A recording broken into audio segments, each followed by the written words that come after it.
The king was dying in Jericho, and everyone knew it. His body was failing in ways that could not be hidden. Fever burned through him. His limbs swelled. His breath came in short, wet gasps. Ancient writers would later describe the smell first flesh decaying while the man was still alive. To many, it looked like judgment. To others, it looked like fear finally taking physical form. Herod did not face death calmly. He never had. As his strength collapsed, his mind turned to legacy. And to humiliation. He knew the truth that haunted him more than pain. When he died, the people of Judea would celebrate. There would be no tears, no mourning, no gratitude. So he devised a final order. The leading men of Judea, nobles, elders, figures of respect, were summoned to Jericho and imprisoned. Herod commanded that the moment he died, they were to be executed. Their families would weep. The streets would fill with grief. And history, he believed, would finally mourn a king. This order was never carried out, but the fact that it was given matters, because this was a ruler who understood power only through fear, a king who mistook silence for loyalty, a man who believed legitimacy could be forced if not through love, then through terror. And yet, this same man rebuilt the temple in Jerusalem. Magnificent, sacred, unmatched in scale. Pilgrims would stand in awe beneath stones laid by a ruler they despised. Prayers would rise from a sanctuary financed by a king remembered as cruel. Holiness and brutality, bound together in the same legacy. This is the paradox of Herod, and Herod was only the beginning. Because his family would outlive him. His sons would inherit his fears. His grandchildren would rule in his shadow. And their decisions would collide with a movement they could not control. A movement born not in palaces, but in villages. Not among kings, but among the powerless. This is not just the story of one man. It is the story of a family shaped by insecurity, sustained by Rome, and destroyed by its own methods. And along the way, their rule would intersect with the birth of Christianity itself. How did the house of Herod shape one of history's most transformative moments, and ensure its own ruin in the process? The answers begin not with faith, but with fear. Judea sat at the center of the known world, and that was its curse. It was not large, it was not especially rich. It did not command vast armies or deep natural defenses. Yet every empire that rose around the eastern Mediterranean found itself drawn toward this narrow strip of land, not because of what Judea was, but because of where it was. Between Africa and Asia, between the Mediterranean Sea and the deserts of Arabia, between the great river empires of the East and the naval powers of the West, all movement passed nearby. Armies, caravans, ideas, faiths. No empire could afford to ignore it. To the north lay Syria, Rome's great eastern military province. To the east stretched the lands contested by Rome's most dangerous rival, the Parthian Empire. To the south lay Egypt, Rome's grain basket, the lifeline of its urban population. Judea sat between them all, a corridor that could not be left unsecured. This geography determined everything. Controlled Judea, and Rome protected its eastern flank. Lose it, and Rome invited invasion, disruption, and instability along the empire's most fragile frontier. Judea was never meant to be peaceful. It was meant to be managed. And management, in this region, required force.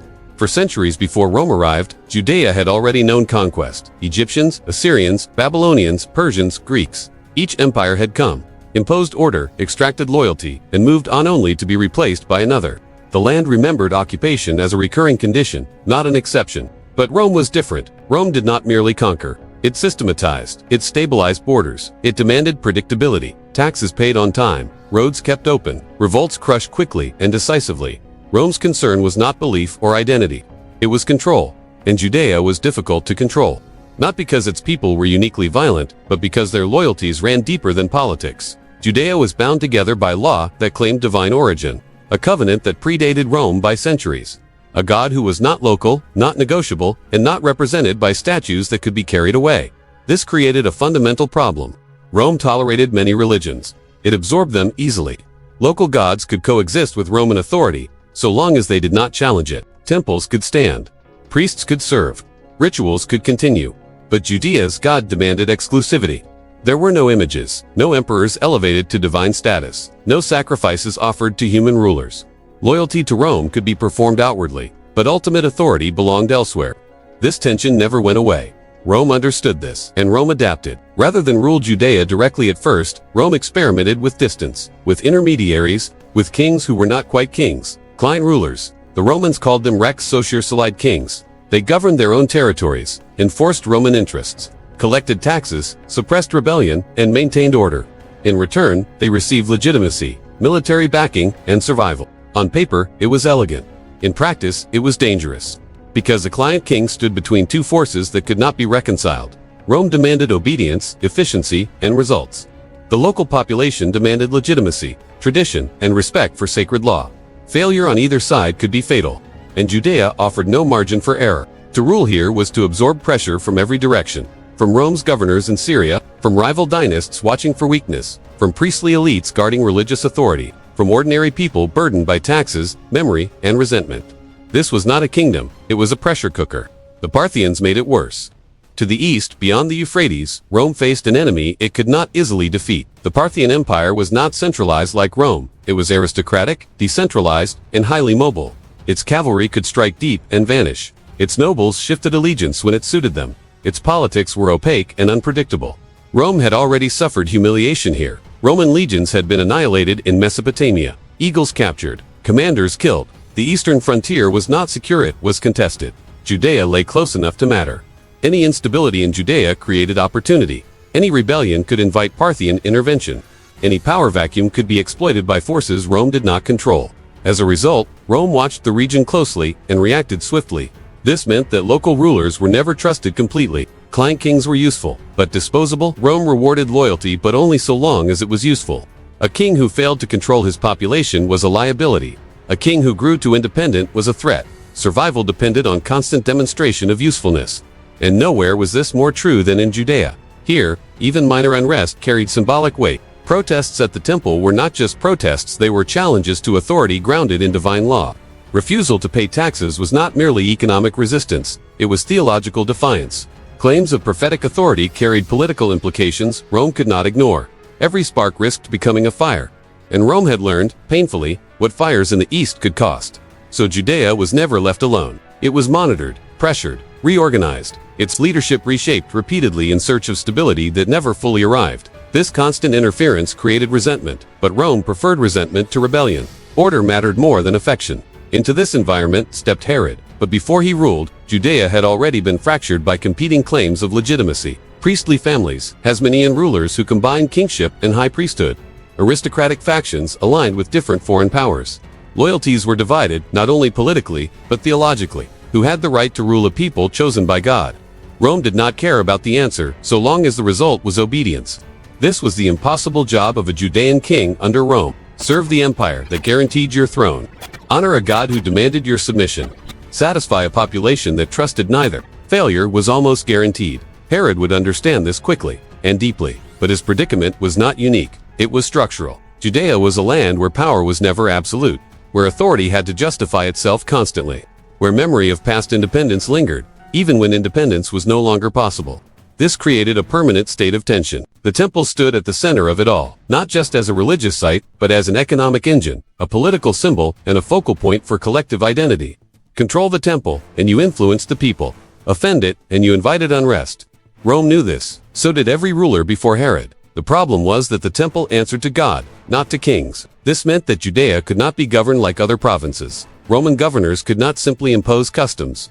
Client kings could not freely innovate. Every decision, taxation, building projects, legal reforms had to navigate a web of sacred law and historical memory. This slowed governance. It complicated authority, and it made coercion tempting. Force was efficient. Fear was reliable. Many rulers chose it. Herod would master it. But before he did, he had to survive Judea's geopolitical reality, a land permanently exposed, permanently watched, permanently contested. A land where peace was temporary and instability was normal. Empires came because they had to. They stayed because they feared leaving, and they ruled through others because direct rule was too costly. Judea was always conquered, never ignored, never trusted, and this reality shaped every decision made within it. For Rome, Judea was a problem to be contained. For its people, Rome was a presence to be endured. For its rulers, legitimacy was fragile and conditional. No one ruled here freely. Herod would not inherit a stable throne. He would inherit a balancing act already tilting toward collapse. And the strategies he chose, two survival answers, brutality, spectacle, control, were not inventions born of cruelty alone. They were responses to an environment that rewarded decisiveness and punished hesitation. This was the world he entered. A land bridge between empires, a frontier between gods and governors, a place where every ruler ruled on borrowed time. The system held for a while, but pressure does not disappear, it accumulates. And the balance Judea lived under would soon be tested by ambition, by paranoia, and by fear. The next chapter begins with a man who learned how to survive this world and would reshape it around himself. The land was restless. Judea had never been gentle to outsiders. Its hills had heard the rise and fall of empires. Its people had grown wary. Every stranger carried suspicion. Every foreigner carried a mark. Antipater came from one such mark. He was Idumean, descended from Edom, a people who had once been conquered. Their blood had been absorbed into Judea, but their status never changed. They were outsiders. Forever on the edge. The Jews remembered. The memory was alive. They saw the Idumeans as half-strangers, as interlopers. They whispered, they doubted, they resisted. Loyalty, in their eyes, could not belong to Antipater, not yet. Yet he understood the rules of survival. Not ideology, not piety, survival. That was his craft. Antipater learned quickly. He learned who to serve, he learned when to bend. He learned how to read power like a river reads the land. Rome was the river. It flowed across the world. It carried life. It carried death. Antipater knew its currents. He knew that loyalty was a currency. Not principle, not tradition, currency. He aligned himself with the rising sun of power. Whoever won in Rome would hold the keys. Whoever held the keys would decide the fate of Judea. Antipater moved quietly. Strategically, he waited. He served. He observed. At first, he was nothing more than a clerk, a minor official. But he watched the chaos of war in the east. He watched the legions march. He watched generals rise and fall. Each step a lesson, each decision a pattern, each failure a warning. Antipater's talent was subtle. He could see loyalty as a tool. He could see ambition as leverage. He could see fear as currency. In every gathering, every feast, every council, he positioned himself. The Jewish elite recoiled. They remembered the outsider blood. They remembered the conquest. They remembered that the Idumeans were not fully theirs. Yet Antipater did not demand acceptance. He did not ask for trust. He claimed only opportunity. He maneuvered through alliances. He observed shifting power in Judea. Local rulers, Pharisees, priests, all factions moved with their own interests. Antipater aligned with none, yet with all. He was a shadow in plain sight. His insight was simple. Principles were irrelevant when survival was at stake. Power mattered more than loyalty. Power mattered more than law. Power mattered more than blood. He taught this to his son, though the lesson would be tested in ways even he could not predict. Rome demanded tribute. Rome demanded obedience. Rome punished disobedience with cruelty. Antipater knew this well. He learned which battles were worth fighting, and which were better surrendered. He was patient. The river could not be forced, only navigated. In the court of the Hasmoneans, he was a silent observer. He knew that the dynasty was fractured. Faction fought faction. Each sought control. Antipater saw openings where others saw chaos. He offered counsel, discreetly. He cultivated trust, and he waited. Opportunism became his signature. Friends of one day were allies the next. Rivals became instruments. Each relationship was a step toward survival. Each action a calculation. Nothing was wasted. Nothing left to chance. By the time he reached the height of his influence, Antipater had transformed, not in blood, not in title, but in leverage. The outsider who had arrived with suspicion now commanded attention. The Jews may have resisted, but they could not ignore him. His marriage alliances strengthened his claim. His appointments in the bureaucracy tightened his grip. He controlled information, he controlled access, he controlled opportunity. And from this quiet dominion, he prepared the stage for his son. Herod was born into this world of calculation, born into lessons of survival over principle, born into a household where loyalty was a tool and power was the prize. Antipater's life became the blueprint for Herod. Observe, calculate, endure, and seize. Antipater's rise was not a story of honor. It was not a story of inheritance. It was a story of leverage, of patience, of cunning. The house of Herod began in shadow. Its legitimacy was absent. Its claim was unproven, but its ambition was clear. The people murmured. They remembered the outsider blood. They whispered of the Idumean in their midst. They doubted, they resisted. And yet, the wheels of power were turning. Slowly, relentlessly. Towards Rome called him ally. Judea called him foreigner. But Antipater needed neither. He needed leverage. He needed opportunity. And he would take both with steady hands. The court watched. The elite watched. And even in the hills, in the villages, the common people felt the change. Something new had entered Judea. Something patient. Something calculating. Something permanent. Antipater survived civil wars, shifting allegiances and betrayals. Each threat was neutralized. Each rival contained. He learned that fear was as powerful as loyalty. That silence could be as strong as action. That patience was a weapon. And when he died, he left more than a legacy. He left a lesson. Power mattered more than principle. Blood did not grant acceptance. Birth did not ensure authority. Only leverage endured. Only cunning prevailed. Herod inherited more than a throne. He inherited strategy. He inherited the understanding that survival was the art of bending the world to one's will. That the outsider, if wise, could become indispensable. The house of Herod began not with legitimacy, it began with calculation, with patience, with leverage, and with a single, enduring truth. Outsiders could rule if they understood the currents of power. This solution carried a cost. Resentment simmered beneath the surface. Distrust lingered like a shadow over every decree, every alliance, every step of the dynasty. The balance they found would not last. The next chapter would test everything they had built. The land was burning. Judea was in chaos. The Parthians had crossed the Euphrates. Their banners blackened the horizon. Antigonus, the Hasmonean, rallied the priests. He claimed the throne. Herod was nowhere. He had fled. Across hills, across deserts, across the barren, unforgiving land. Every step was measured. Every path chosen for survival. The Judean countryside was familiar, but hostile. Allies were scarce. Enemies multiplied with every mile. Masada offered shelter. The fortress rose from the cliffs, impervious, isolated. Herod found temporary refuge there. He watched the enemy advance from the heights. He planned. He waited. He survived. The Parthians were relentless. Antigonus was bold. Judea's cities trembled. Families fled. Priests whispered prayers that went unanswered. Herod's name became a rumor. A shadow in the wind. A hope for some. A threat for others. He moved undercover. Nights were his allies. Stars guided him. Sand and rock were both shield and trap. Every oasis became a temporary sanctuary. Every village could betray him. Survival demanded constant vigilance. Herod understood one truth. Without power, life was impossible. Without Rome, survival was temporary. His eyes turned west. To the Mediterranean. To the city of power itself. Rome, the journey was perilous. Across deserts and mountains, he traveled with a small retinue. Friends were scarce. Food scarcer. Desert storms cut paths. Rivers ran dry. Bandits lurked. But Herod pressed on. Each mile a test of endurance. He reached the coast. Ships awaited. Rome was not welcoming. Senators whispered, politicians debated. The distant city, vast and indifferent, became his stage. Herod presented himself not as a fugitive, not as a claimant, but as a solution. He spoke of order, of loyalty to Rome, of stability in a region riven by war. The Senate listened. They weighed. They calculated. Every empire needs a local hand. Every empire needs someone who will obey. Herod offered both. They crowned him, not in Jerusalem, not in Judea, but in Rome itself. King of the Jews, they declared. The words were heavy with irony. A crown without a kingdom. Power without people. Authority without roots. Back home, the situation was unchanged. Antigonus ruled with Parthian support. Herod's name was whispered among refugees. The priests scowled. The population grumbled.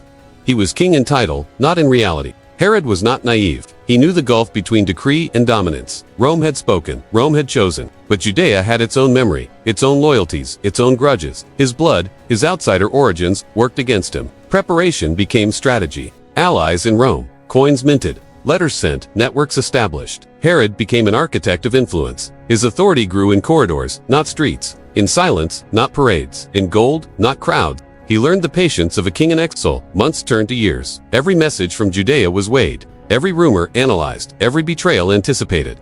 He moved cautiously, yet decisively. The desert had taught him endurance. Rome had taught him leverage. The Parthians remained a threat. Antigonus clung to power like a drowning man. Herod gathered intelligence. He trained loyal followers. He prepared for return, not as fugitive, not as claimant, but as conqueror. The journey back would be no less dangerous than the escape. Yet Herod was different now, hardened, calculating. Every move measured. Every step, a statement. Survival had become mastery. Endurance had become strategy. Rome watched. Senators debated. Generals measured the cost. Herod's return could stabilize the region or ignite new conflict. The decision was made. Rome would back him. Their interests demanded it. Herod was the hand that would enforce order. His coronation in Rome was symbolic, yet powerful. The crown placed on his head by distant authority signaled a new era. One dictated not by ancient bloodlines, but by loyalty, pragmatism, and Roman sanction. Herod's legitimacy came from power, not people. The people of Judea did not greet him as king. They feared him, they doubted him. Some despised him, others whispered promises of allegiance, hedged with caution. He was a ruler in waiting, a king by decree, a stranger in his own land. Masada had been refuge. Rome had been validation. Now, the land itself awaited his claim. Cities, towns, villages, all required negotiation, force, and calculation. Every alliance demanded trust that had not yet been earned. Every move required strategy. Herod's learning from Antipater guided him. Loyalty could be bought. Fear could be cultivated. Alliances could be manipulated. The crown, without a kingdom, would become a crown upon a kingdom, but at a cost. Patience, cunning, and ruthlessness were necessary. The lesson was clear. Authority imposed from outside is fragile. Respect must be earned. Power, once granted, must be enforced. Herod would need all he had learned in flight, in exile, and in Rome to survive the journey ahead. He sent envoys, he raised armies, he negotiated. He threatened, he bribed. Every action reinforced his claim. Every moment tested his resolve. The shadow of Antigonus remained, but the shadow of Rome loomed larger. The Synod had spoken. Herod was king. Yet kingship without control is a fragile thing. The desert had taught him to endure. Rome had taught him to leverage. Now Judea would teach him to command. Each step toward Jerusalem was calculated. Each city examined. Each faction considered. The Parthians still held influence. The priests still whispered. The people still murmured. Herod's authority was provisional, contested, and precarious. Yet he moved with confidence. His exile had hardened him. His flight had sharpened him. His coronation had empowered him. Rome's choice gave him legitimacy, but survival and dominance would be his to forge. The crown was heavy, though not with gold. Heavy with expectation, heavy with opposition, heavy with the knowledge that the people did not yet see him as king. Every step he took was a negotiation between fear, respect, and obedience. The journey from fugitive to king had been improbable. Each obstacle had seemed insurmountable. Each threat had required ingenuity. Every setback had demanded endurance. Herod had survived them all. Now he faced the greatest test, transforming Roman decree into reality. He would learn that power without legitimacy is unstable. Authority granted by distant hands can be resisted at home. Influence imposed from outside can ignite revolt. And yet, Rome had chosen him. The Parthians had overreached. The Hasmoneans had faltered. Herod's opportunity was absolute. The people watched. The priests watched. The enemies watched. The crown gleamed, but the path was unlit. Every decision would be scrutinized. Every act would have consequence. Herod had been crowned by Rome, but Judea was his challenge. Masada had been safety. Rome had been sanction. The land itself would demand obedience. The exile had ended. The kingship had begun. But the kingdom was not yet his. And every step forward would test his cunning, patience, and ruthlessness. The lesson from the desert was clear. Survival requires more than courage. It requires calculation. The lesson from Rome was clear. Legitimacy can be borrowed. But the lesson from Judea remained. Power must be proven. Herod's crown was a promise, not a guarantee. Authority imposed from afar is fragile. Respect must be earned. Fear must be measured. Alliances must be secured. The road ahead was long and fraught with danger. He had escaped, he had endured, he had been crowned, but the people had not yet submitted. His authority was paper-thin, dependent on loyalty, leverage, and patience. The crown was his, but the kingdom was not. This solution carried a cost. Trust would be scarce. Resentment simmered beneath the surface. Every city, every faction, every priest carried suspicion. The balance they found would not last. The next chapter would test everything Herod had learned, his survival, his cunning, and his claim. Rome had chosen him, but Judea would decide if he could endure as king. The city of Jerusalem trembled. Stones echoed with fear. The air was thick with smoke. Siege engines loomed. Roman banners cast shadows over every street. The Hasmonean king, Antigonus, braced within walls. Priests prayed, citizens cowered. Herod's name was whispered like a curse. The throne was within reach. The cost was unimaginable. The Romans advanced. Legions marched with precision. Shields locked. Spears pointed. Arrows darkened the sky. Their siege towers scraped the city walls. Every step crushed hope. Civilians tried to flee. They were blocked. They were trapped. Hunger gnawed. Panic spread. Fear became a weapon as lethal as Rome itself. Herod watched from a distance. He understood one truth. Power demanded action. Hesitation would cost more than loyalty. Hesitation would cost life. His survival and his claim depended on Rome's favor. Gold became his shield. Bribes flowed. Coins clinked in the hands of generals.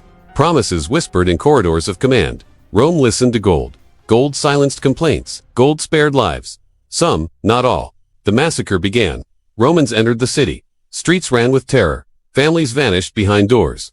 Fires consumed homes. Screams echoed in alleys. Silence followed each blade. Herod's heart hardened. He had left Masada as a fugitive. He had endured deserts and exile. He had learned that authority was purchased in blood as well as loyalty. Now he bought it with both. Antigonus remained defiant. The Hasmonean king believed in birthright. He believed in tradition. He believed the people's loyalty could protect him. He was wrong. Herod approached the Romans. Not with armies, not with siege engines, but with gold, with promises. With political leverage, the Romans paused, calculated, and agreed.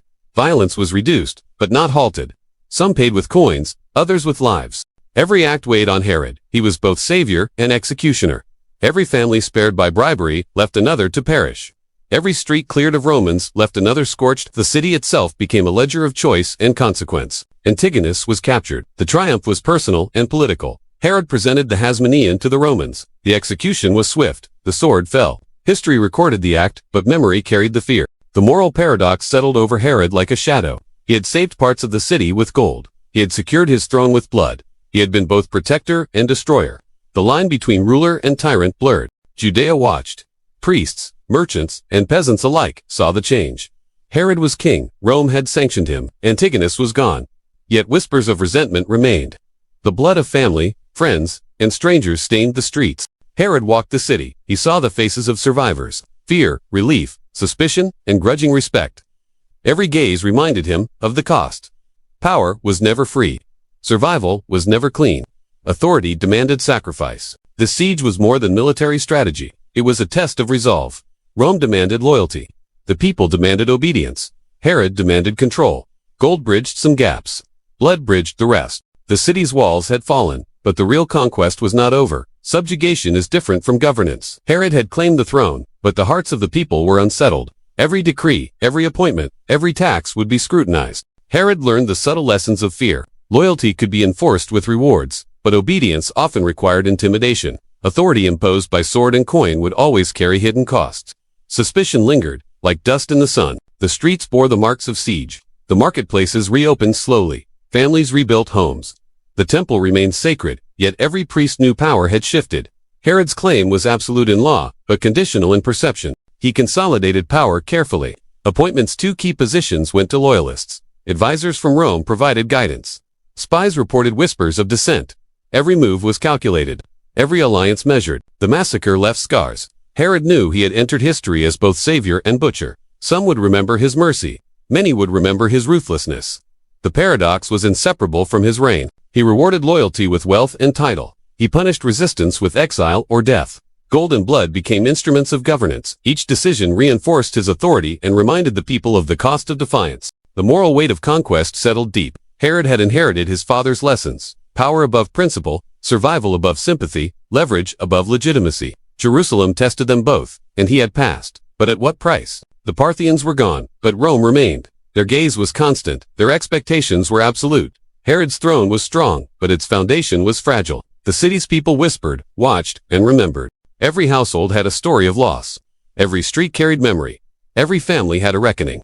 Herod knew that kingship purchased in this manner required vigilance, calculation, and sometimes cruelty. He embraced it. The conquest reshaped Judea. Authority now flowed from Rome. Loyalty was a transaction. Fear became currency. Herod's rise was complete. His throne secure, yet every step forward reminded him that power exacts its toll. Masada had been refuge. Rome had been sanction. Jerusalem had been conquest. Herod's journey from fugitive to king had reached its most violent chapter. The city had been both prize and classroom. He walked among survivors, observing, judging. Coins exchanged hands. Allegiances were tested. Families who had opposed him quietly accepted protection. Others remained silent, waiting, calculating. Herod understood their caution. Every massacre left echoes. Every bribe left debt. Every execution left suspicion. Authority imposed by force and negotiation is never absolute. It is conditional. It is fragile. It demands constant attention. Herod's rule now depended on perception as much as decree. Strength was measured in gold and in blood. Loyalty was bought and enforced.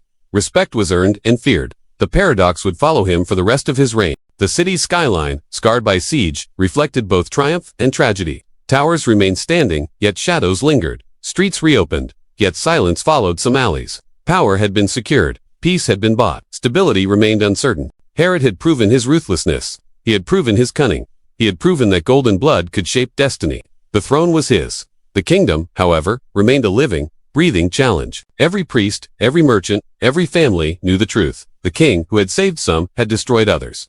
The moral ledger of Jerusalem was balanced in death and coins. Herod carried both in memory and in action. The siege had taught the ultimate lesson. Authority is fragile without enforcement. Compliance requires fear as well as reward. Survival depends on decisiveness. Every act of mercy must be weighed against every act of violence. Herod consolidated power slowly. Romans remained allies, but their patience was finite.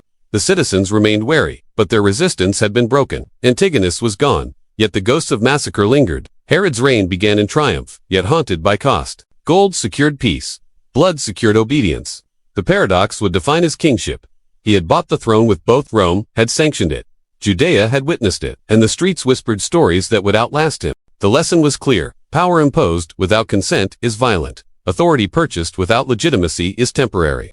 Herod's throne was real, yet fragile. Every decree would require vigilance, every alliance, calculation, every step, prudence. Masada had been refuge, Rome had been sanction, Jerusalem had been conquest. Herod's path from exile to king was paved in coin and carnage. The city had been subdued, the throne occupied, yet the balance of fear and loyalty would demand constant care. This solution carried a cost. Every life taken, every family spared, every bride paid left echoes. The balance they found would not last. The next chapter would test Herod's ability to govern, to maintain peace, and to impose authority on a kingdom that had learned the true price of power. The balance of the Roman world collapsed far from Judea, on open water, where fleets decided the fate of empires. At Actium, Rome did not merely fight a battle, it chose a future.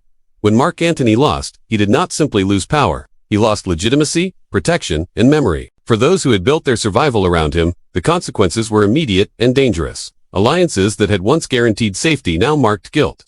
Loyalty, once rewarded, became evidence of error. Herod understood this faster than most. He had tied himself to Antony openly and without hesitation, because Antony had ruled the eastern provinces and protected Herod's throne. It had been a rational decision, made in full view of Rome. Now that decision placed Herod in direct danger. Octavian's rise was not dramatic, it was methodical. He did not conquer through spectacle but through control. His enemies were not humiliated publicly, they were removed quietly. Kings who had backed Antony vanished from power, some from history altogether. Herod knew waiting would only strengthen suspicion.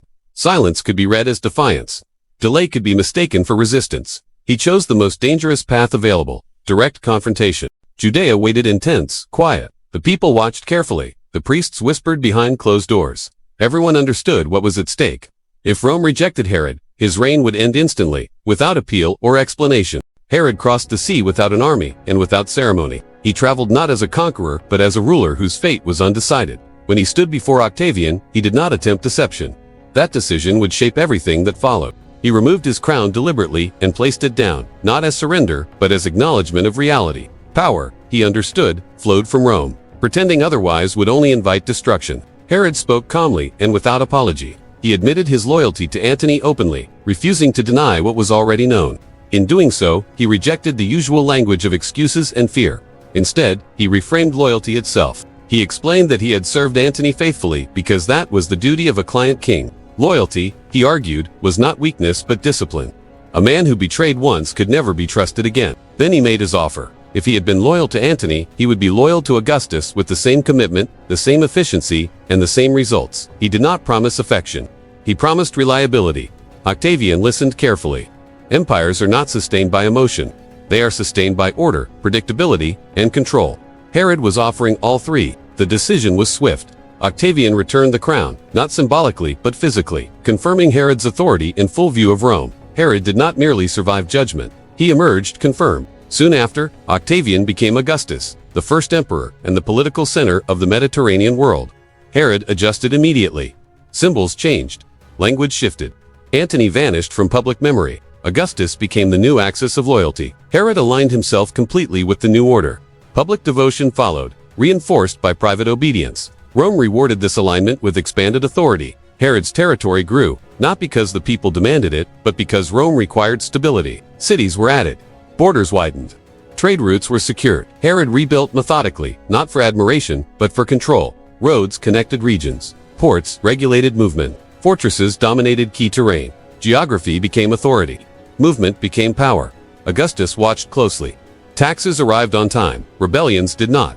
That result mattered more than popularity or tradition. The people of Judea remained uneasy. The priests resisted quietly. Herod did not waver. Popularity had never protected him. Only power had. Roman influence entered Judea carefully, placed where it could signal loyalty without provoking immediate revolt. Every decision was calculated.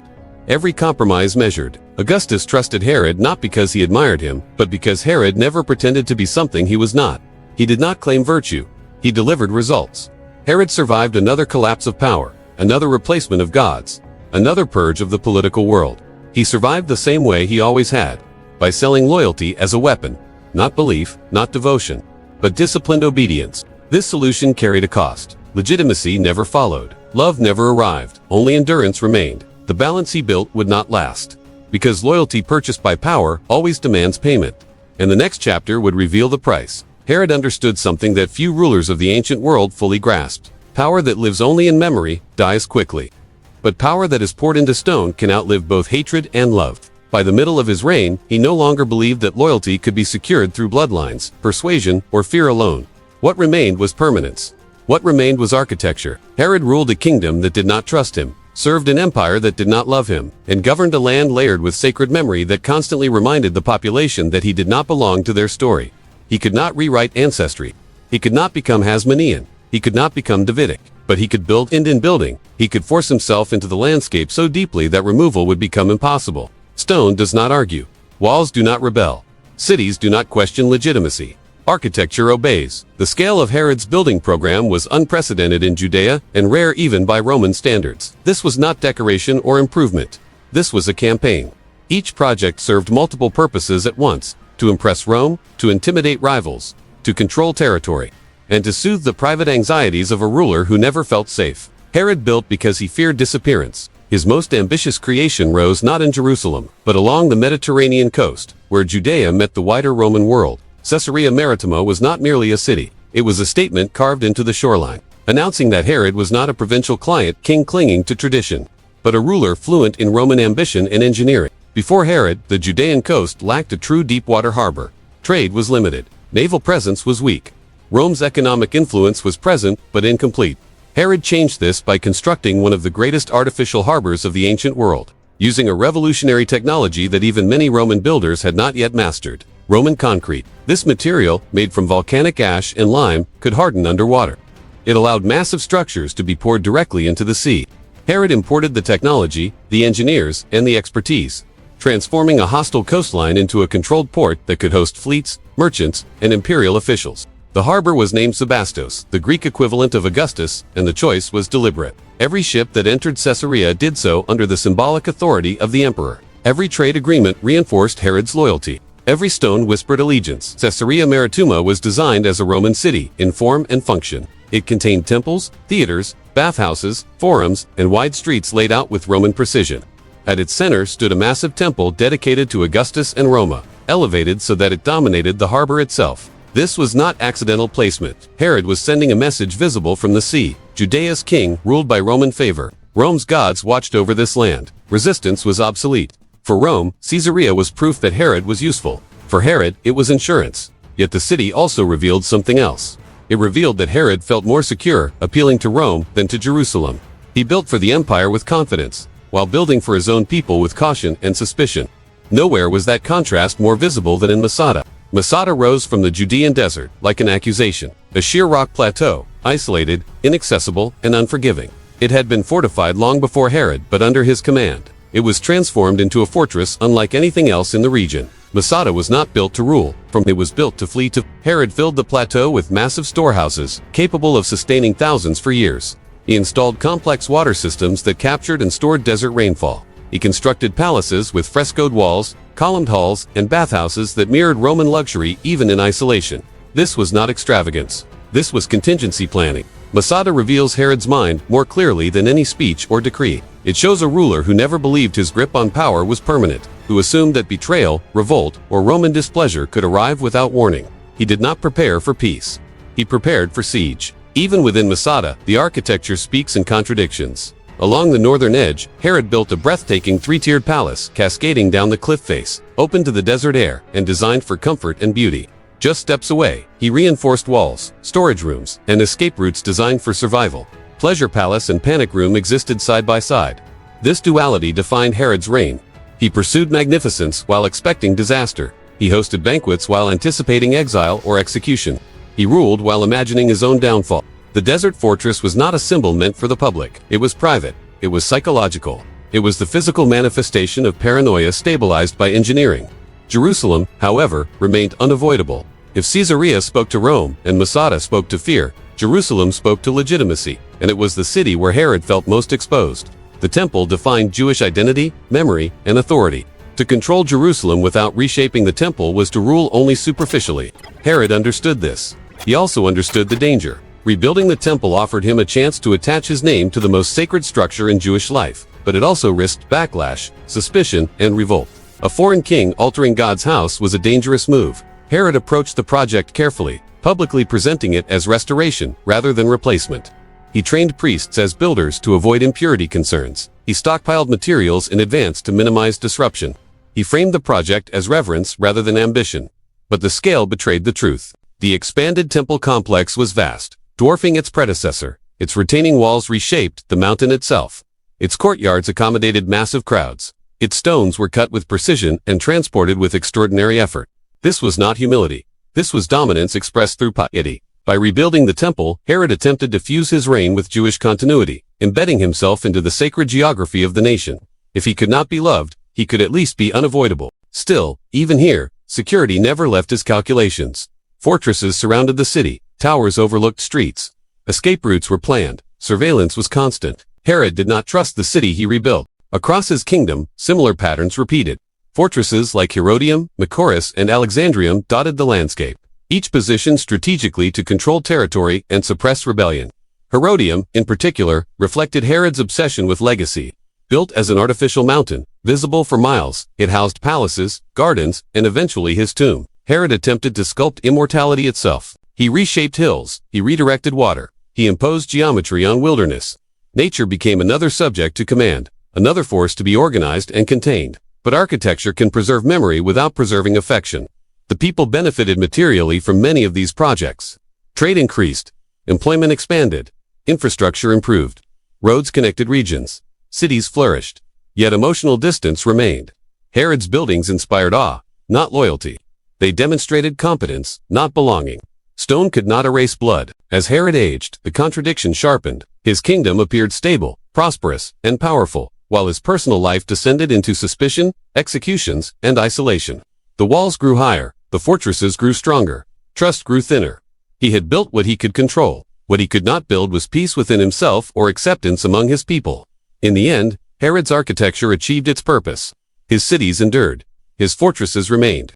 His name survived long after his family collapsed and his dynasty fractured. But the buildings also testified against him. They revealed a king who ruled by preparation for disaster, who invested in stone because he could not invest in trust, and who sought immortality through construction because emotional security remained forever out of reach. Herod built greatness that could be measured in cubits and concrete, but the absence he could never fill was invisible, echoing silently within walls that still stand. The temple was never just a building. It was memory made stone, covenant made visible, and identity anchored to a single mountain. Long before Herod touched it, the temple had already survived destruction, exile, and return. It had been burned by Babylon, mourned in captivity, and rebuilt by a humbled people who believed that obedience, not grandeur, would restore divine favor. When Herod approached the temple, he did not inherit an empty site. He inherited a wound that had healed into something sacred. He also inherited a problem. No king in Judea could rule securely without the temple, yet no king who altered it could avoid suspicion. The temple did not belong to rulers, it belonged to God. Priests guarded it. Law defined it, memory sanctified it. Herod, an Idumean by blood and a Roman creation by power, stood outside that inheritance no matter how many years he ruled. Still, Herod understood symbolism better than most rulers ever would. He knew that whoever controlled the temple controlled the rhythm of life itself. Festivals shaped calendars. Sacrifices shaped economy. Pilgrimage shaped loyalty. The temple was not only a religious center, it was the heart of Judea's social and political existence. Herod chose not to leave that heart untouched. He announced an expansion so vast that it would eclipse every previous version of the temple, transforming it into one of the largest sacred complexes in the ancient world. Officially, this was restoration, repair, and beautification. In reality, it was reinvention at a scale that could not be ignored.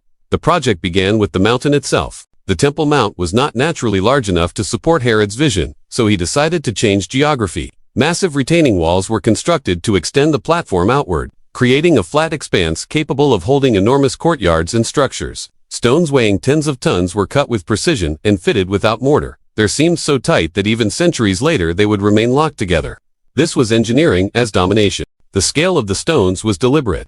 No one could look at them without understanding the resources, organization, and authority required to place them.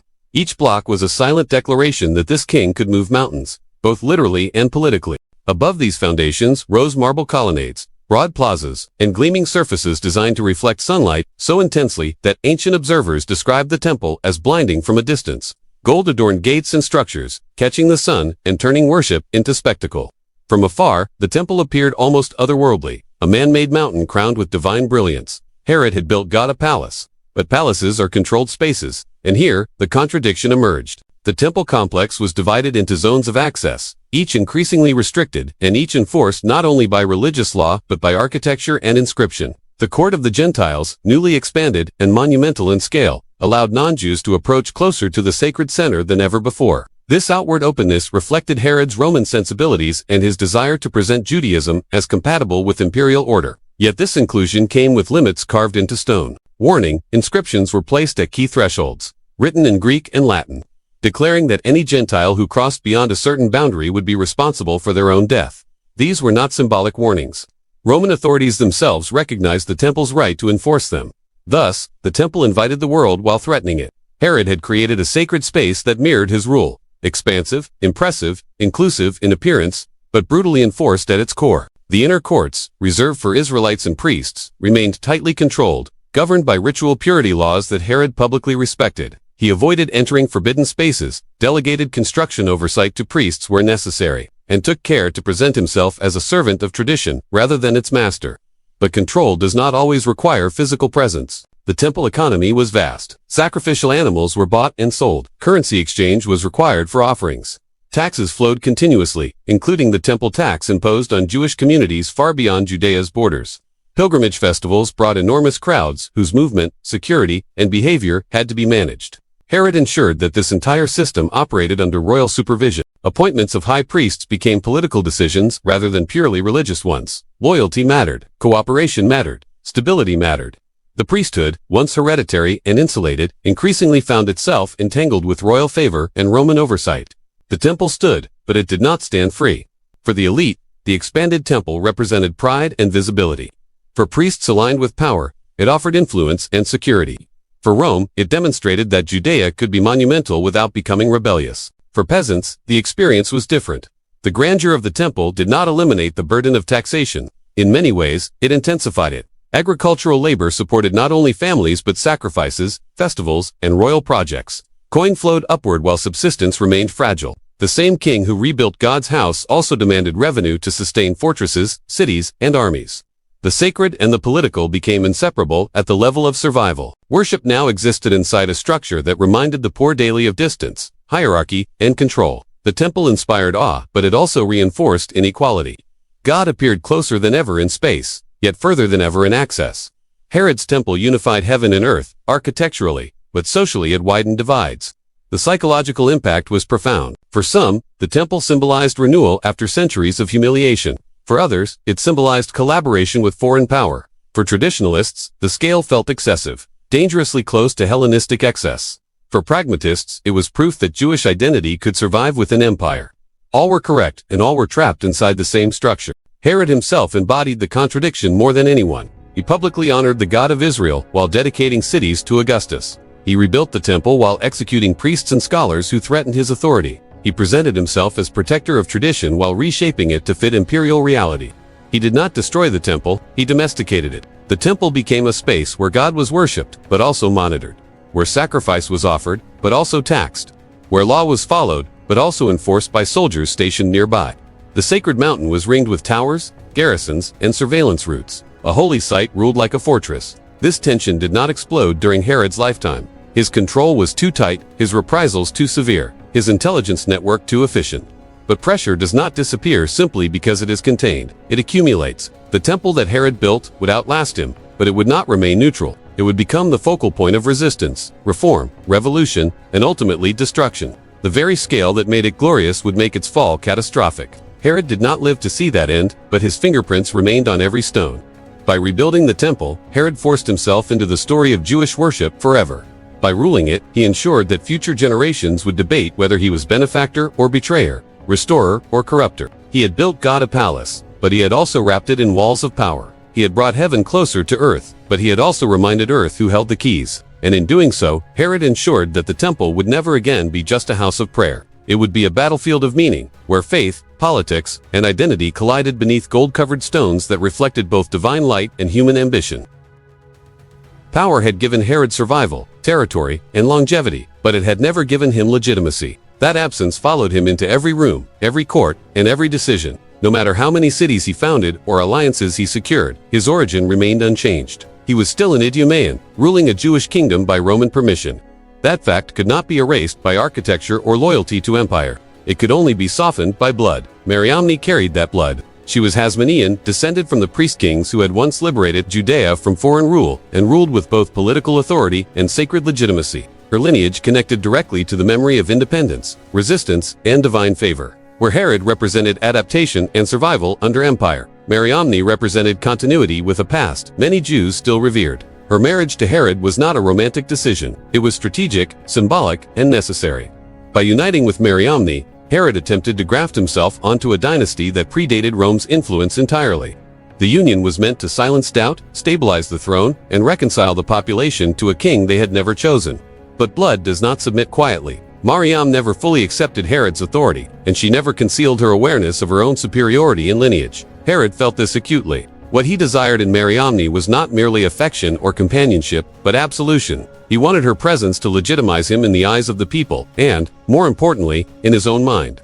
What he received instead was tension. Herod's love for Mariamne was intense, obsessive, and inseparable from fear. He desired her devotion, but he also feared her judgment. He wanted her closeness, but he suspected her loyalty. Every gesture became loaded with meaning. Every silence became threatening. Love did not calm his insecurity. It sharpened it. The Hasmonean family remained a living reminder that Herod's power was borrowed. As long as Mariamne lived, so did the possibility of an alternative claim to the throne. This reality attracted attention, intrigue, and resentment from all sides, especially within Herod's own household. Salome, Herod's sister, understood this danger clearly. She had no Hasmonean blood, no symbolic claim to Judea's sacred past, and no patience for Mariamne's presence. To Salome, Mariamne was not only a rival but an existential threat. As long as Mariamne lived, Herod's loyalty would be divided, and Salome's influence would be limited. She chose manipulation. Rumors began quietly. Accusations followed subtly. Mariamne was portrayed as proud, ungrateful, and disloyal. Her family was framed as resentful conspirators. Words were repeated often enough to feel familiar, and familiarity breeds belief. Herod listened. He always listened. His paranoia had been cultivated over decades of survival. He had learned that threats rarely announced themselves openly, and that trust was a liability. Rome had taught him this lesson repeatedly. Family, he believed, was no safer than foreign enemies. The atmosphere within the palace darkened. Mariamne's movements were watched. Her conversations were noted. Her expressions were interpreted. Innocence did not protect her, because innocence was irrelevant in a system built on suspicion. Herod began to see patterns where none existed, and intentions where only frustration lived. The crisis reached its breaking point through accusation. Mariamne was charged with plotting to poison Herod, an allegation that struck at the heart of his deepest fear. Poison symbolized intimacy turned lethal, trust weaponized, and vulnerability exploited. The charge alone was enough to justify investigation. Evidence was unnecessary. Suspicion was sufficient. A trial followed, but it was not designed to discover truth. It was designed to resolve anxiety. Witnesses were coerced. Testimonies conflicted. The outcome had already been decided emotionally before it was decided legally. Herod was not judging Mariamne's actions. He was judging his own fear of losing control. The verdict condemned her. Mariamne was executed, not as a public spectacle but as a contained elimination of risk. Herod did not spare her lineage, her status, or his own attachment. He chose security over legitimacy, survival over reconciliation, and power over love. In doing so, he crossed a threshold that could not be uncrossed. Herod did not find peace after Mariamne's death. He found collapse. The woman who had embodied everything he lacked was gone, and with her vanished the last illusion that legitimacy could be acquired rather than earned. Herod mourned obsessively, ordering that Mariamne's name be spoken, her memory preserved, and her presence simulated through servants and rituals. His grief did not soften him. It unbalanced him. Mental instability followed, marked by rage, paranoia, and erratic behavior. He lashed out at perceived enemies, both real and imagined. His rule hardened. His punishments became more severe. His isolation deepened. The court watched silently as the king unraveled. Mariamne's execution did not eliminate opposition. It intensified it. Those who had hoped her presence might restrain Herod now understood that no boundary remained. If the king could kill the one person who legitimized him, then no one was safe. The Hasmonean bloodline was broken, but its memory grew stronger. Herod had removed the living symbol of continuity and replaced it with absence. That absence echoed louder than Mariamne ever had. Her death became a story told in whispers, a symbol of what power without legitimacy ultimately produces. Herod survived her, but he did not recover. From this point forward, his reign was defined less by construction and more by fear. Family members became liabilities. Sons became suspects. The palace became a space of constant tension, where love was indistinguishable from threat. He had secured the throne completely, but at the cost of the only bond that could have humanized it. Mariamne represented what Herod could never become and what he could never tolerate. By killing her, he eliminated the mirror that reflected his inadequacy, but he also destroyed the bridge between himself and the people he ruled.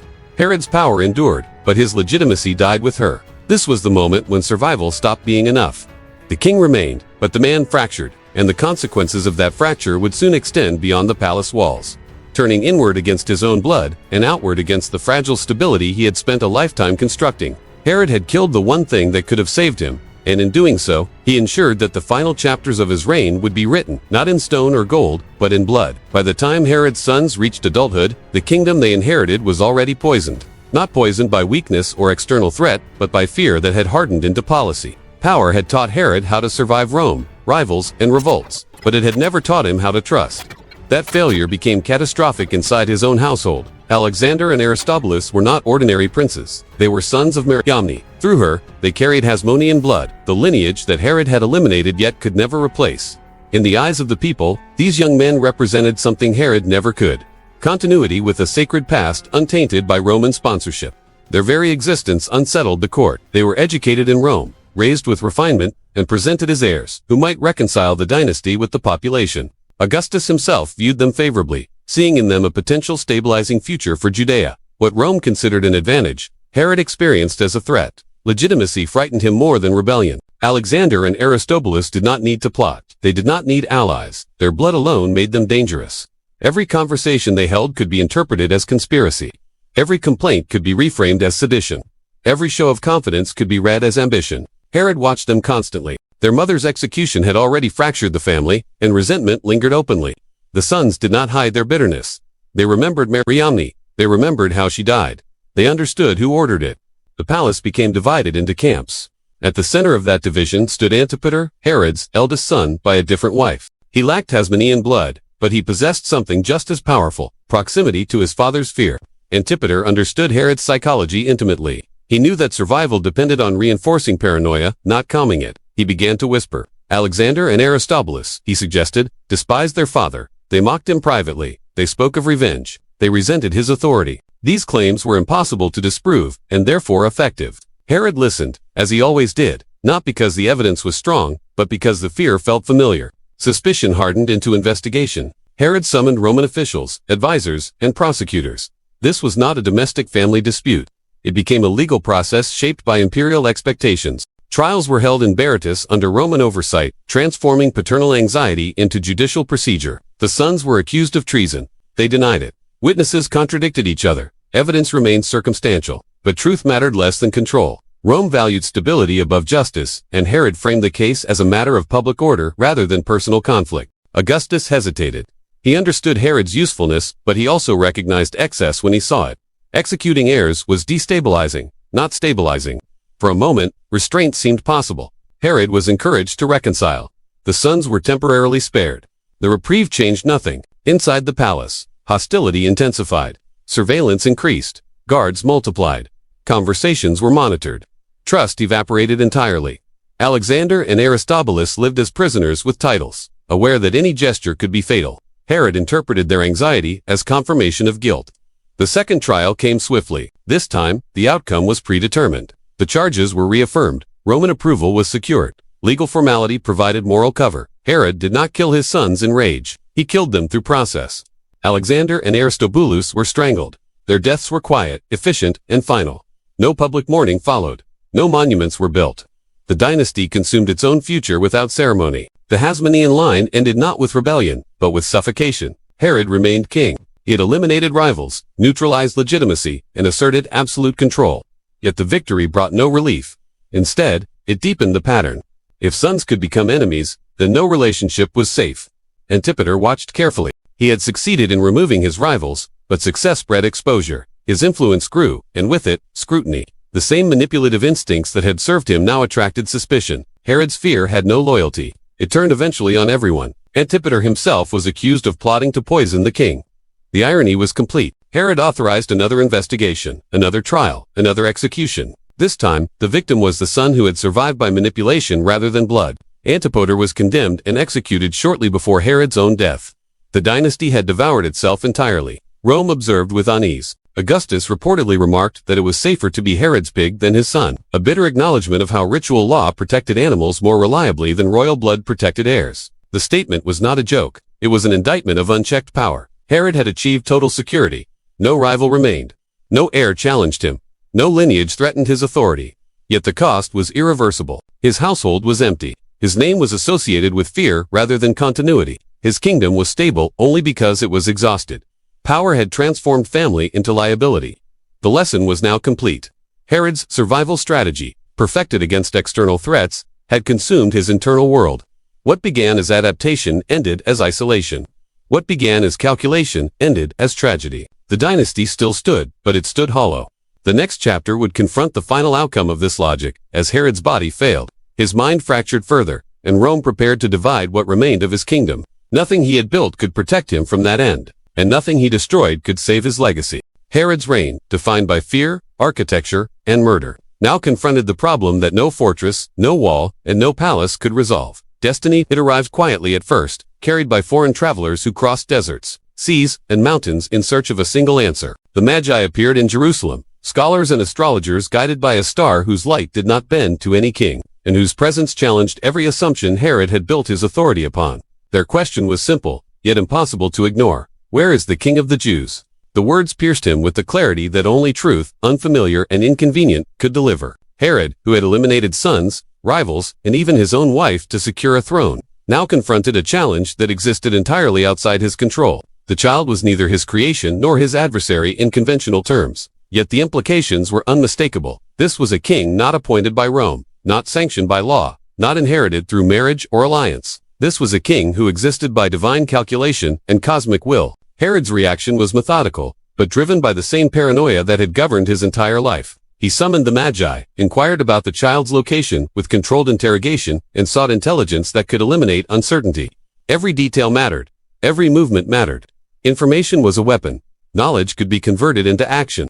But the star, radiant and indifferent, defied maps, distances, and strategies. The advisors in the court of Jerusalem watched with a mixture of awe and fear. They understood that this was no ordinary threat, yet it did not appear political in the traditional sense. Herod's fear was not of armies, governors, or priests. His fear was of mortality in its most profound and destabilizing form. The child represented the future, uncontrollable and untouchable by any human authority. This fear was different because it could not be contained by walls, towers, or fortified mountains. It existed in principle, not in stone. Herod acted decisively. He ordered that all male children under the age of 2 in Bethlehem and surrounding villages be killed. The rationale was brutal but consistent with his logic. Eliminate the possible rival before they could challenge the throne. Prevent the consolidation of any symbolic opposition and assert absolute authority. The law of survival, which he had applied to princes, advisors, and wives, now extended to infants.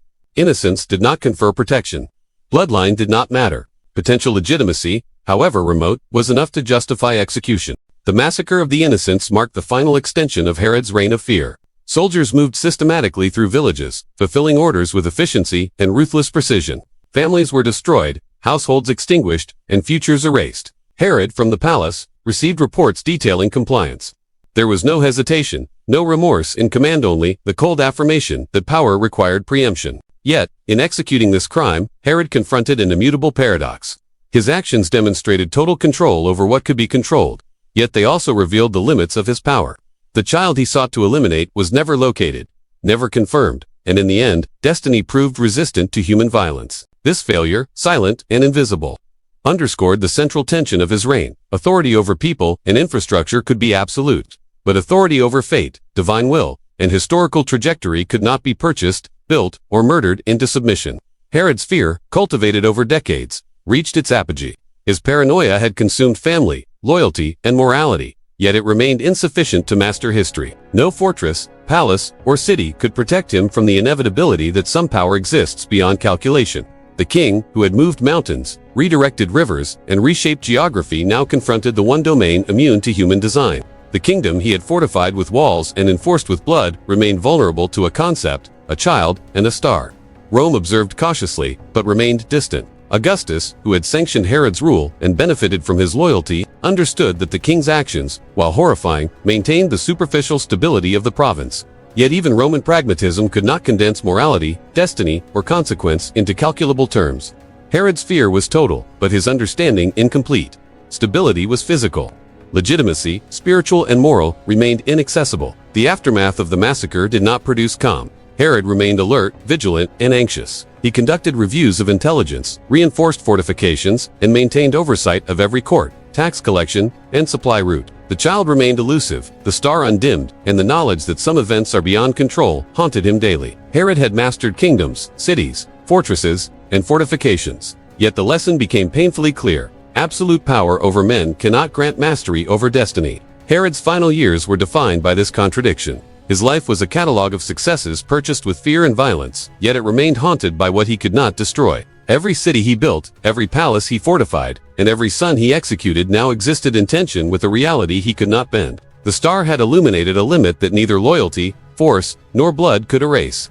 In the end, Herod ruled a kingdom that was vast, secure, and materially prosperous.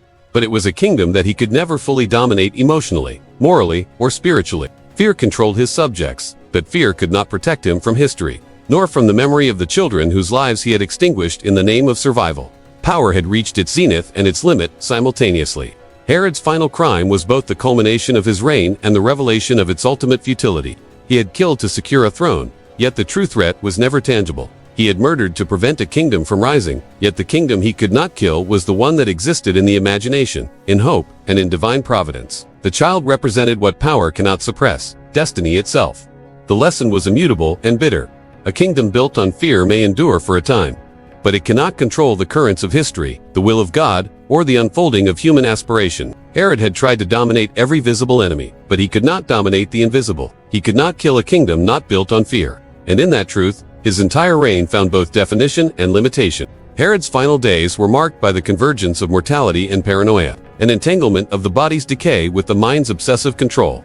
Disease had begun quietly, creeping through his system with the inevitability that he had once imposed upon others. It struck with the impartiality of nature itself, and yet Herod interpreted it as a final threat, a test of authority that must be managed even as strength left him. The once formidable king, who had commanded armies, built cities, executed sons, and reshaped the landscape to consolidate his power, now found himself reduced to a fragile shell of flesh and bone.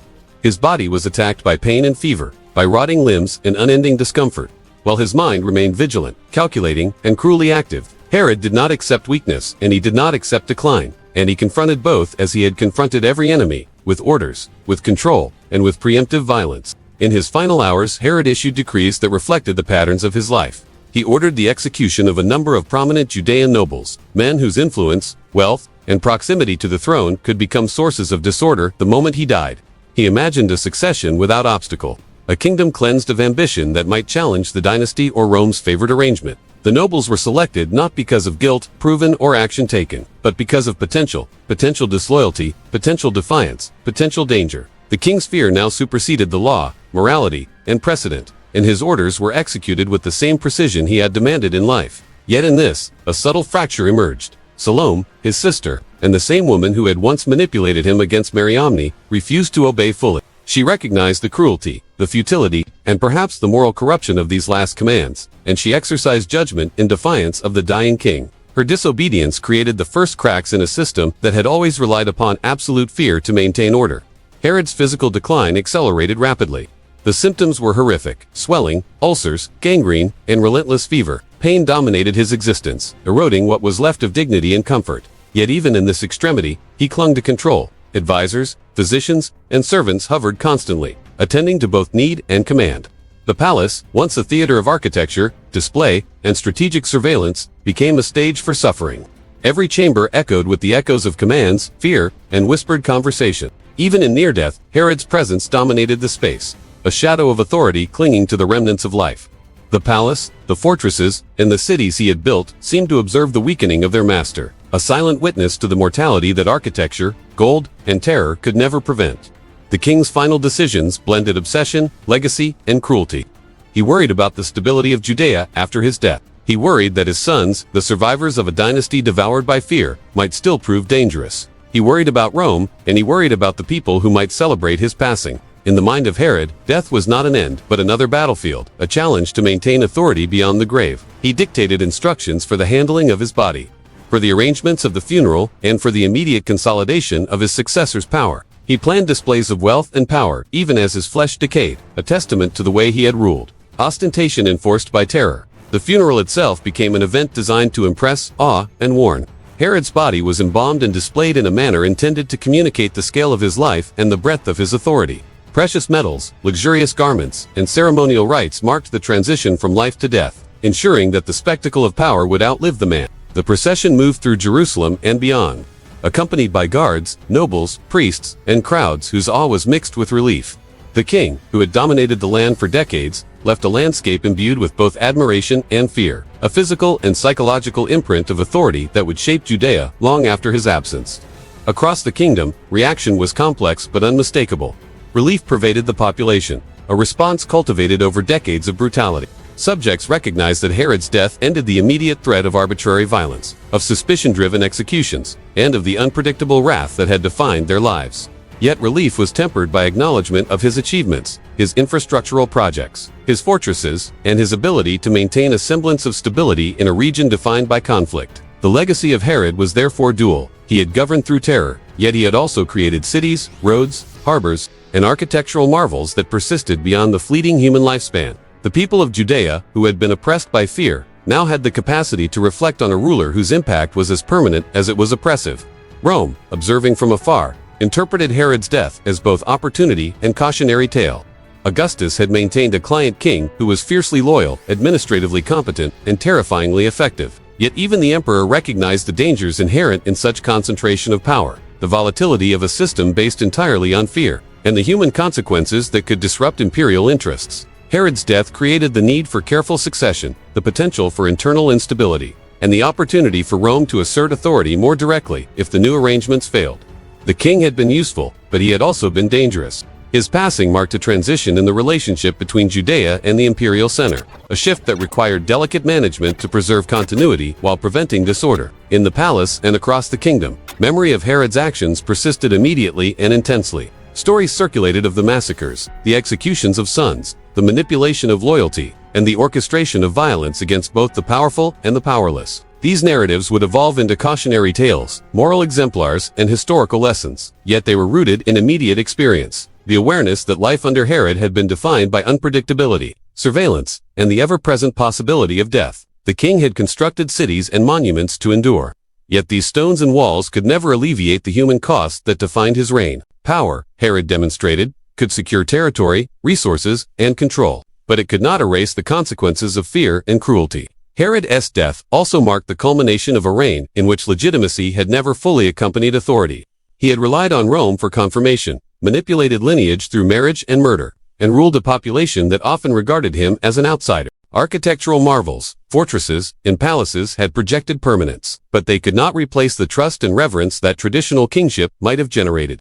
In dying, he left behind a kingdom physically intact, politically structured, and militarily organized, yet socially and morally fractured, a landscape of obedience without affection, stability without legitimacy, and fear without loyalty.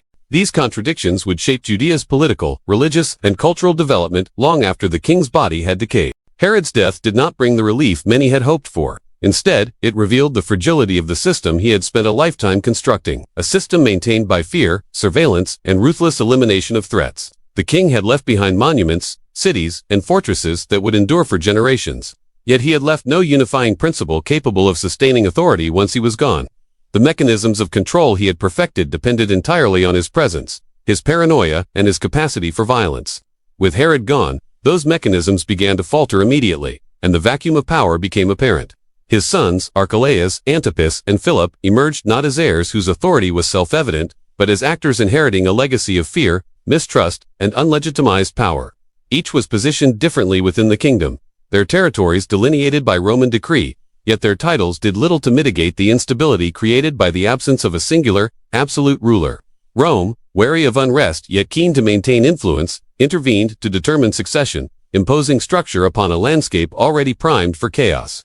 Augustus and the Senate divided the kingdom into 3 sections, seeking to balance familial claims with political expediency, but the division only served to intensify competition, rivalries, and dissatisfaction among both the elite and the general population.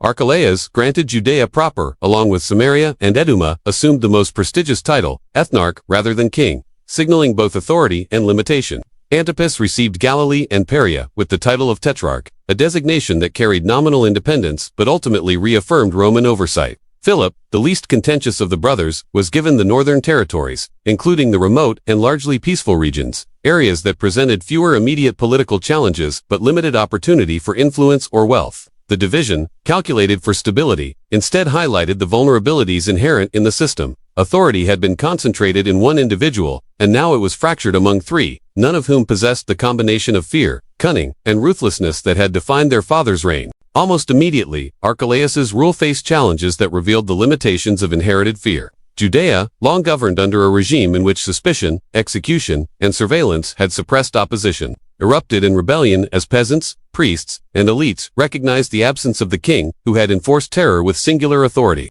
Riots broke out, fueled by resentment at continued taxation, grievances over forced labor for ongoing construction projects, and lingering anger at Herod's brutal legacy, including the execution of sons, nobles, and potential rivals. The population understood that fear alone had maintained order, and without the immediate presence of the man who embodied it, obedience dissipated. Archaeological and historical accounts suggest that violent confrontations occurred in multiple regions simultaneously, signaling a widespread rejection of imposed authority and illustrating that power secured through terror can never guarantee loyalty beyond the life of the tyrant. Archelaus attempted to assert control with familiar strategies, deploying the palace guard and ordering military interventions against insurgents. Yet these measures were neither sufficient nor as effective as when Herod had wielded them.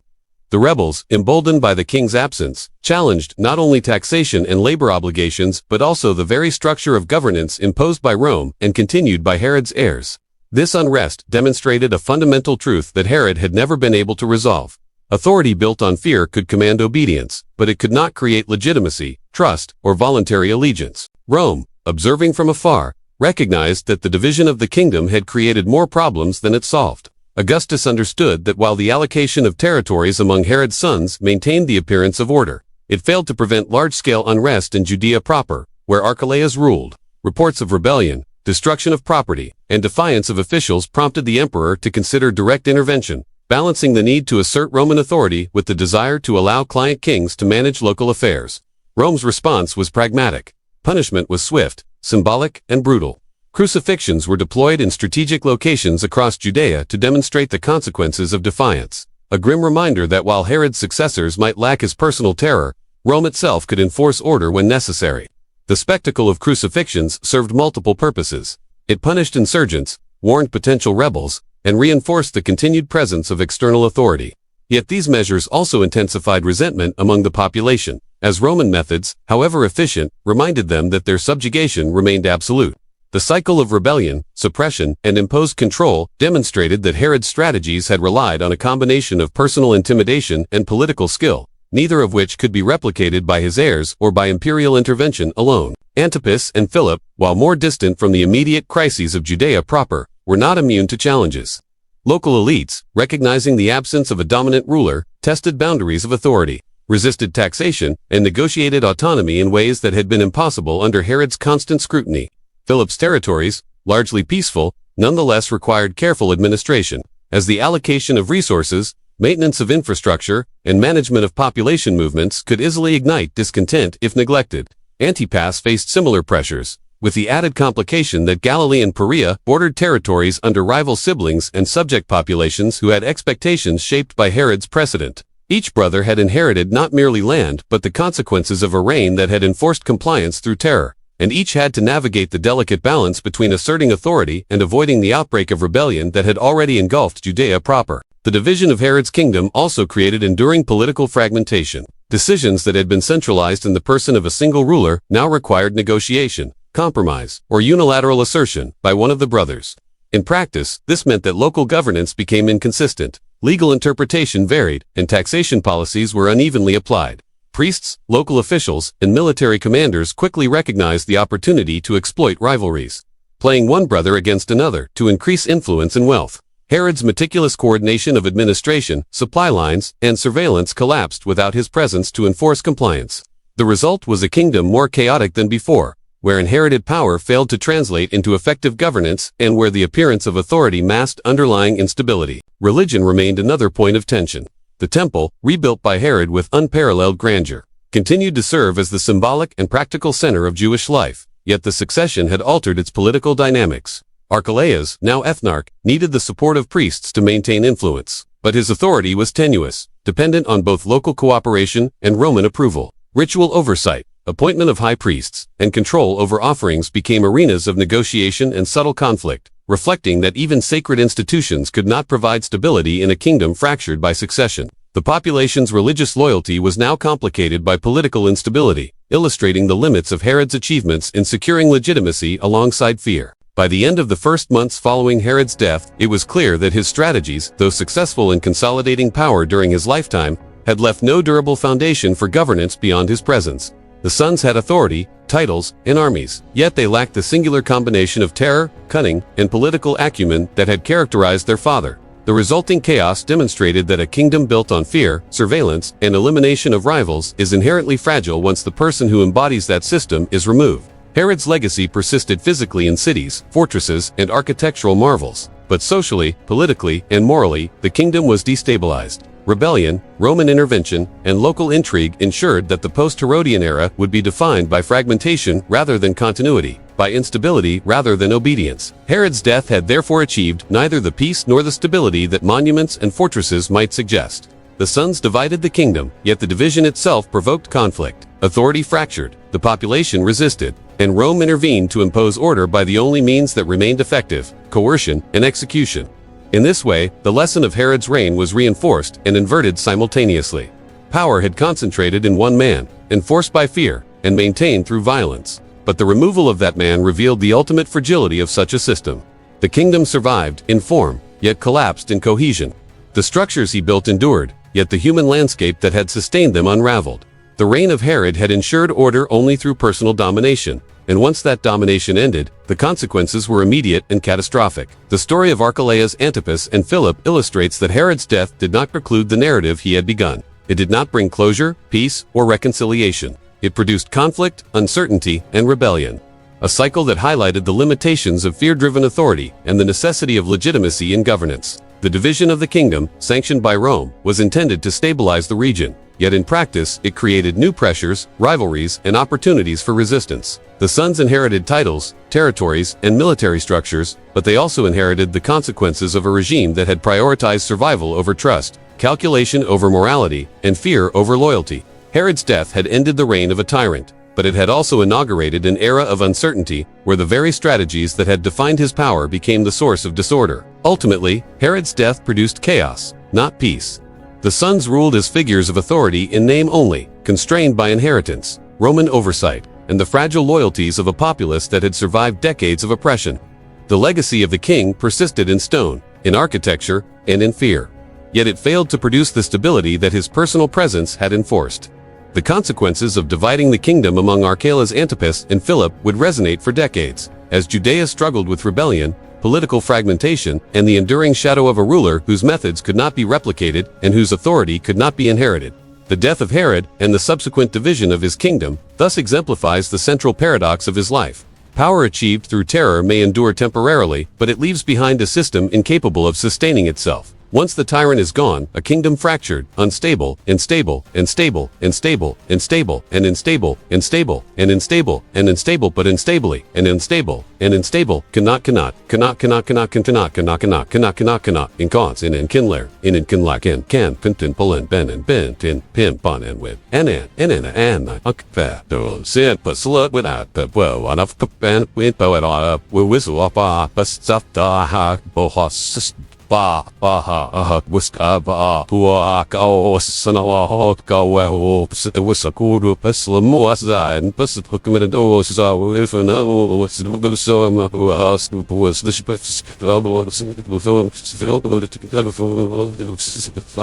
was the rise of John the Baptist represents a moment in Judean history where moral authority collided with political power, demonstrating that in a world dominated by fear, coercion, and dynastic intrigue, truth could be more terrifying to a tyrant than armies or fortresses.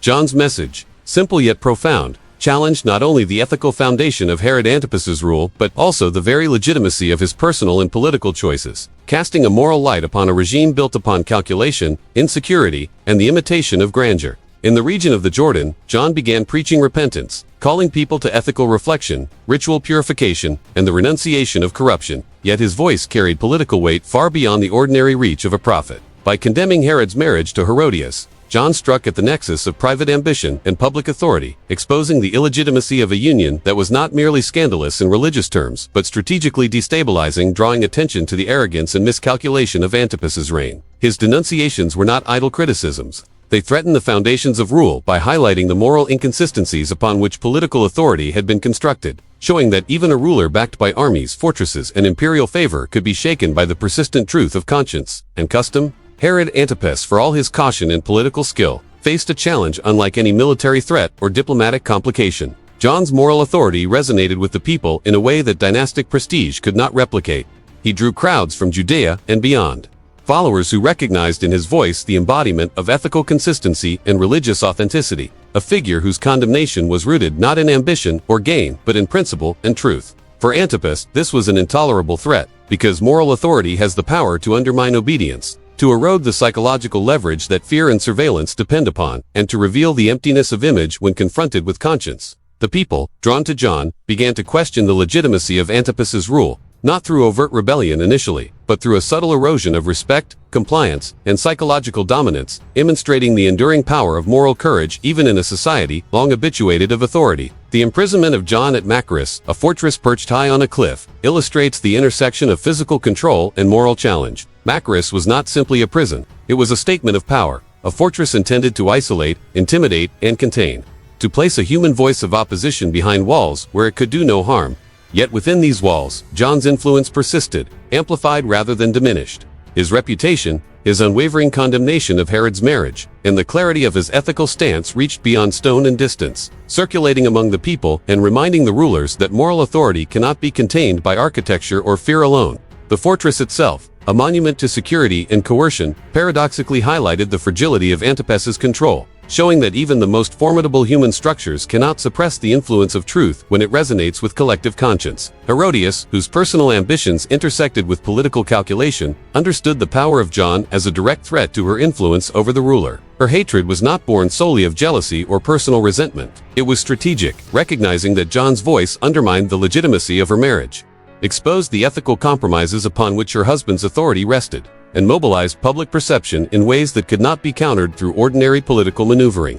Herodias's persistence in pressing for John's execution illustrates the ways in which personal vendettas intertwined with governance in the Herodian world, where private grievances could escalate into acts with profound political consequences. The queen's influence over Antipas, combined with his own insecurities, created the conditions for a moral dilemma in which fear, loyalty, and ambition intersected, ultimately producing an outcome that would resonate far beyond the immediate context of their court. The infamous birthday banquet, a seemingly ceremonial and festive occasion, becomes in this narrative a crucible of political and moral tension, revealing the fragility of power when confronted by the manipulation of perception and desire. Herod, eager to impress guests and assert control over the court, allowed the interplay of promise, oath, and persuasion to dictate action in ways that reveal the complexity of tyrannical psychology. The presentation of John's execution as a response to a banquet request exemplifies the combination of personal weakness, political calculation, and social pressure that can shape historical outcomes.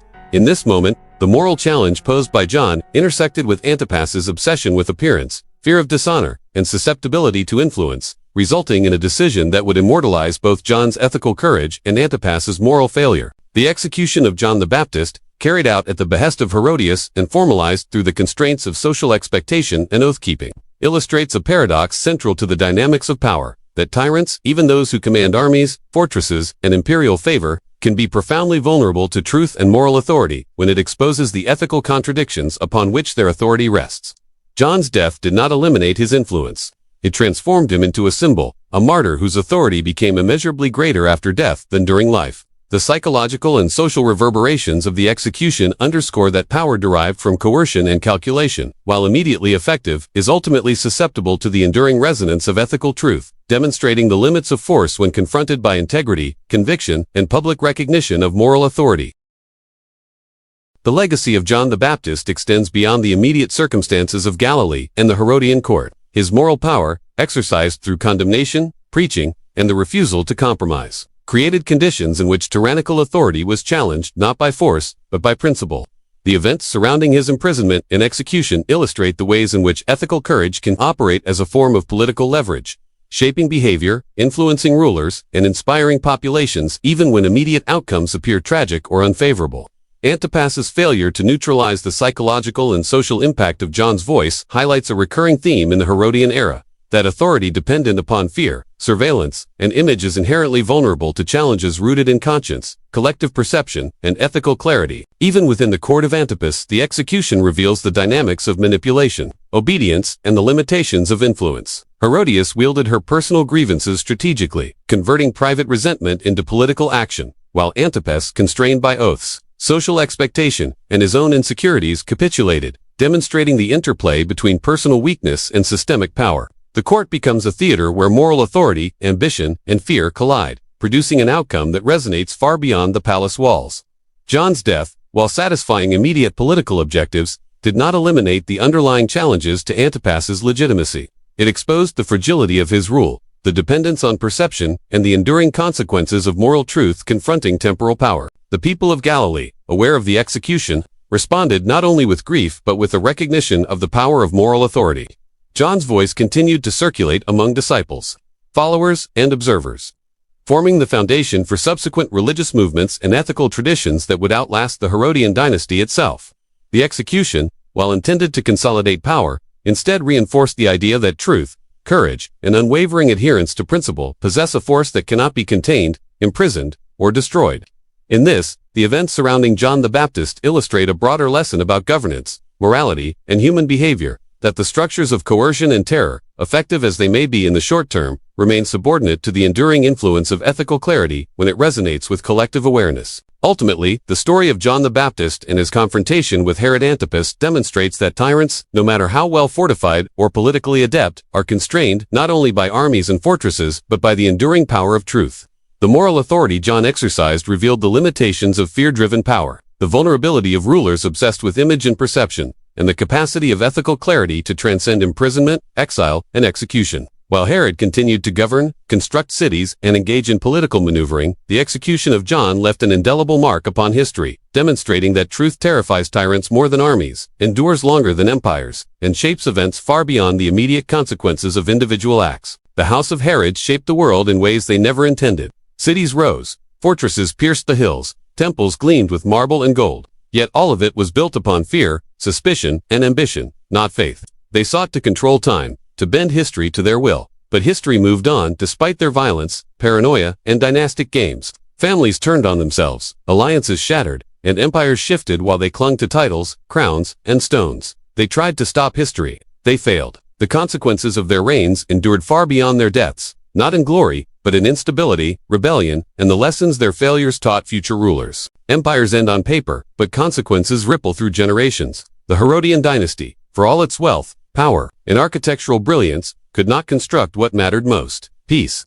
The echoes of fear, violence, and insecurity outlasted the grandeur of palaces and temples. And yet, their story is not only a tale of terror, it is a reminder that power, no matter how absolute, is fragile, fleeting, and accountable to history itself. If you found this journey through the rise and fall of the House of Herod insightful, please like and subscribe to my channel, Past Picture, where we explore history's greatest stories in the way they were meant to be told, thoughtfully, carefully, and with every detail laid bare. The House of Herod built cities, temples, and fortresses, but history remembers them for the one thing they could never build: peace.